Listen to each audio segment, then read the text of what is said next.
It is early June of 1877 in the Clearwater River region of Idaho, and a large group of Nez Perce are traveling to the northeast. Following the Battle of Whitebird Canyon and another victory at Cottonwood, Joseph and Whitebird were joined by Looking Glass, leader and strategist among the Nez Perce.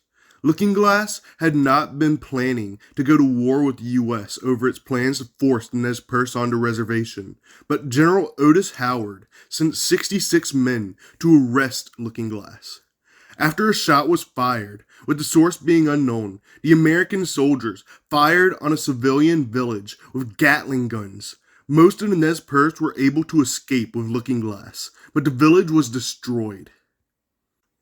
Following the attack, Looking Glass and his followers went to Joseph and joined his group, now numbering around 800 men, women, and children. Looking Glass proposed fleeing east, over the Bitterroot Mountains. The day after Looking Glass's arrival, July 8th, a civilian volunteer unit of the U.S. found the Nez Perce camp and reported its location.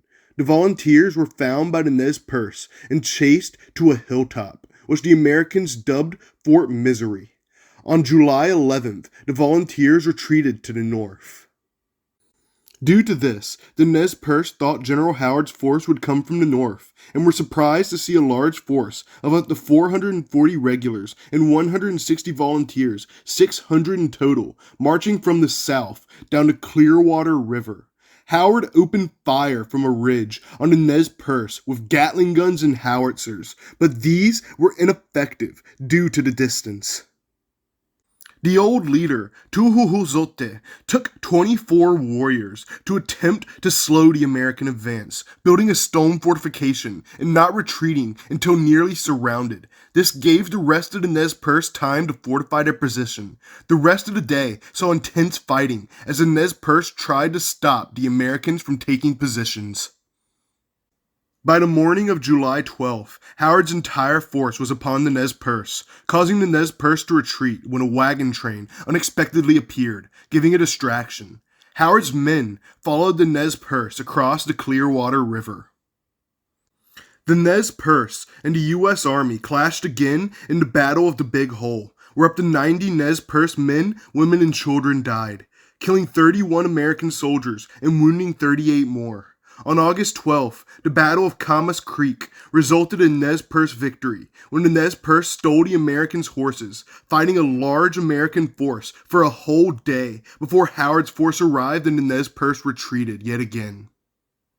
Joseph, Looking Glass, Whitebird, and the rest of the Nez Perce traveled east across the Bitterroot Mountains, crossing into Montana via Lolo Pass, with General Howard in pursuit.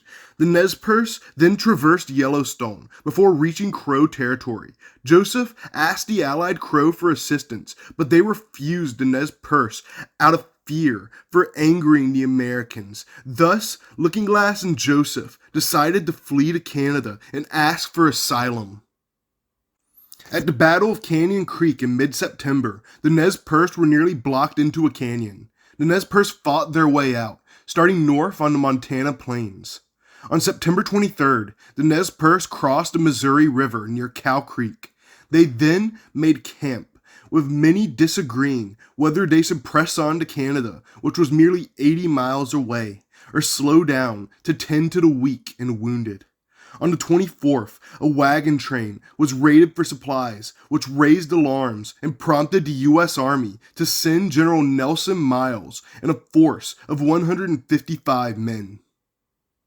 Miles caught the Nez Perce on the morning of September 30th, leading his men on a charge into their camp while the Nez Perce were attempting to pack up and flee. Joseph was cut off from the village with a group of 70, mostly women and children. He told his 14-year-old daughter to use a horse and ride for Canada before taking another horse and galloping across the battlefield for his camp, bullets whizzing past him and tearing his clothing and wounding his horse. By the end of the night, the Americans had been fought back, but at great cost. The old warrior, Tuhuhuzote, alongside Joseph's brother, Alakot, and 20 others, were dead on the Nez Perce side. The Americans suffered 18 casualties. Both sides fortified for a siege. Looking-Glass was killed by sniper fire during the siege, which didn't break until General Howard arrived with reinforcements. Joseph and Whitebird, the surviving leaders of the Nez Perce, were divided on whether or not to surrender, with Joseph in favor and Whitebird against. Howard sent 2 Nez Perce men to attempt to get Joseph to surrender, with the promise that none would be executed. They would be given blankets and food, and brought back the Lapwai and the reservation. Joseph and Whitebird both agreed, and Joseph sent back the oral response. Tell General Howard, I know his heart. What he told me before, I have in my heart. I am tired of fighting. Our chiefs are killed. Looking-Glass is dead. Tuhohozote is dead. The old men are all dead. It is the young men who say yes or no. Alikot is dead. It is cold, and we have no blankets. The little children are freezing to death. My people, some of them, have run away to the hills and have no blankets, no food. No one knows where they are. Perhaps freezing to death. I want to look for my children and see how many I will find. Maybe I will find them among the dead. Hear me, my chiefs. I am tired. My heart is sick and sad.